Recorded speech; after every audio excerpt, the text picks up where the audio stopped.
Benvenuti tifosi del Napoli. Mettete mi piace al video e iscriviti al canale così potrete essere sempre aggiornati sulle ultime notizie del Napoli. Andiamo al video. Da settembre dell'anno scorso sono cambiate molte cose, tra cui l'importanza della partita e la sua durata. Ora dura 180 minuti. Vincere la partita di andata è un passo nella giusta direzione, ma nella partita di ritorno dovremo dare il massimo per affrontare una squadra che attacca, pressa e in generale gioca un buon calcio.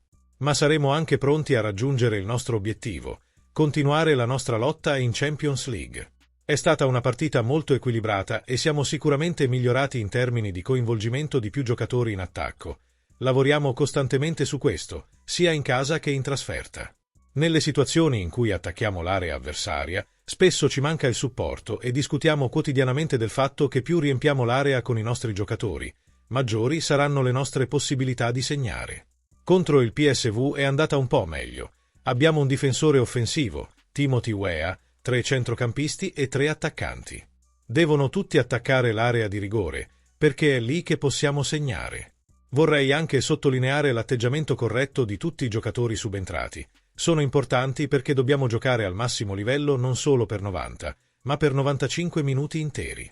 Sia i titolari che quelli che entrano dalla panchina devono continuare con lo stesso spirito.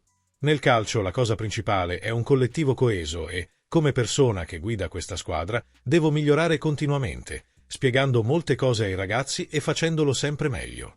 L'atteggiamento giusto è fondamentale per la professione di calciatore e di allenatore.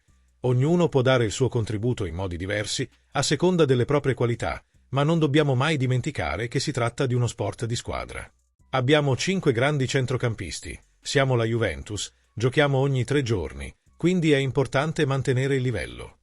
MC Kennie ora gioca di più, ha caratteristiche diverse dagli altri, ma tutti sanno cosa fare, sia che si tratti di iniziare o di subentrare. Chi è più in forma giocherà, ma sempre per il bene della Juventus. Dobbiamo muoverci di più, migliorare la dinamica, il possesso palla e l'intensità nel pressing avversario. Abbiamo visto che il PSV gioca un buon calcio e non possiamo dargli il tempo di lavorare con la palla.